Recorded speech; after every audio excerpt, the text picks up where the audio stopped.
Hello guys! Ulam ideas na naman tayo today. Shrimp, tofu, sisig tayo. Ingredients is pre-cooked shrimp, ginger, red onion, garlic, at saka syempre yung tofu.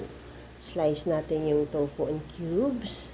Then, ipa-fry natin hanggang mag-golden brown siya. Yan. Para medyo titigas yan ang texture niya.